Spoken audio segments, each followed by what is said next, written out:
You weren't just born, you were summoned. From the very beginning, you felt the difference. Not on the surface, not in your skin or your name, but somewhere much deeper, in the places no one else could see. You've always been different. You've heard it before, whispered, mocked, sometimes said with admiration, but never explained. Until now. Because what you thought was a curse was actually your mark. The divine fingerprint on your soul that said, "This one will remember." Sign 1. You were spiritually curious, and it made others uncomfortable. As a child, you didn't just ask questions. You asked the forbidden ones. Where was I before I was born? Why do I feel like I've been here before? If God loves everyone, why do people hurt each other in His name?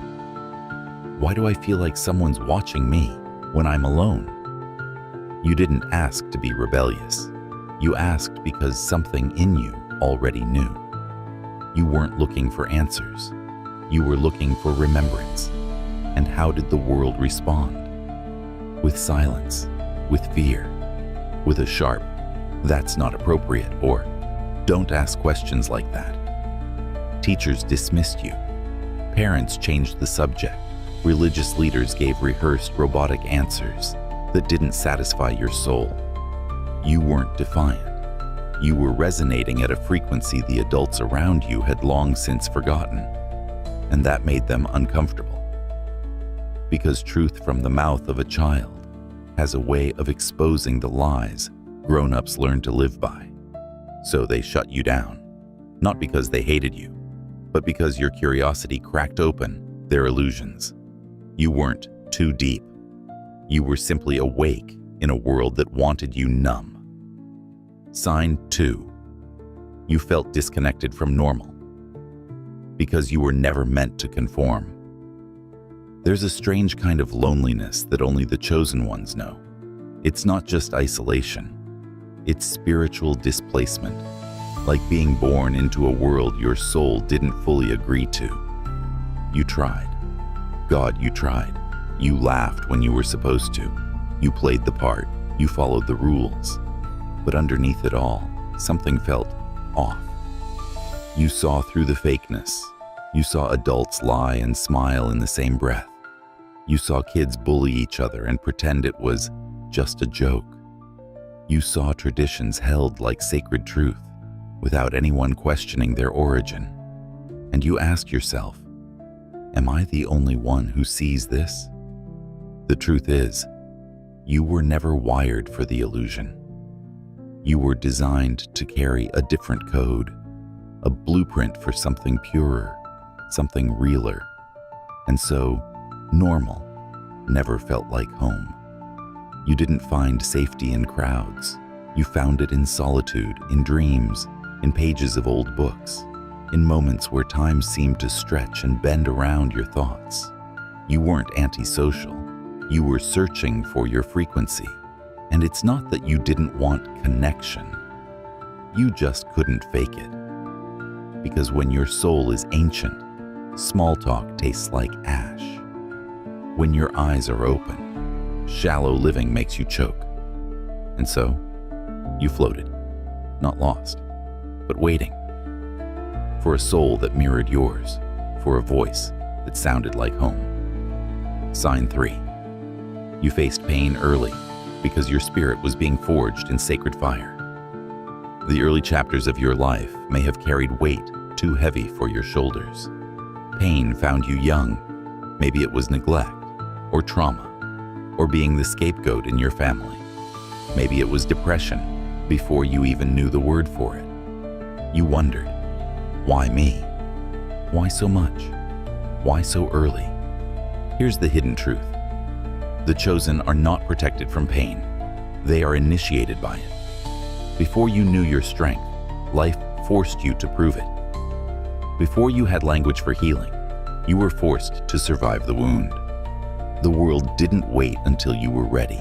It tested you the moment you arrived. But what looked like cruelty was actually your training.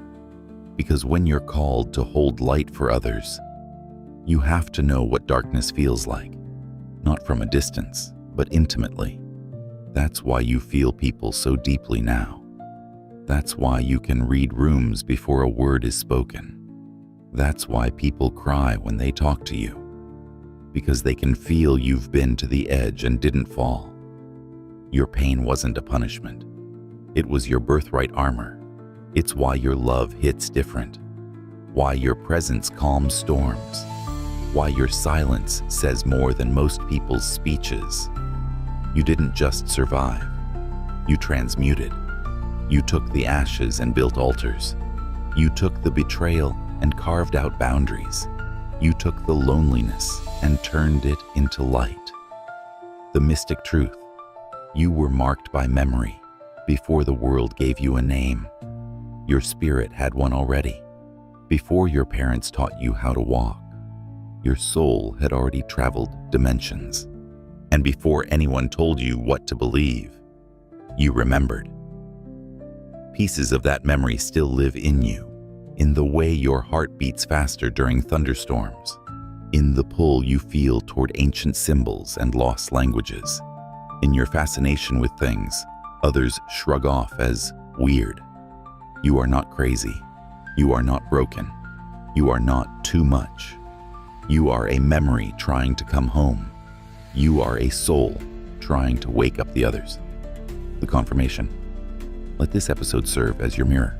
If you cried without knowing why, if your chest got tight because the words felt too true, if you've always felt watched, but not in fear, in quiet guidance, then yes, you were marked. You were chosen. You were always meant to find this path. The signs weren't in the stars.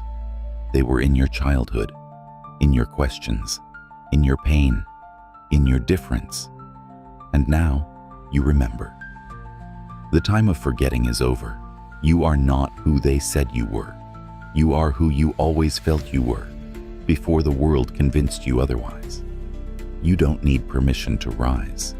You were born to. Comment below.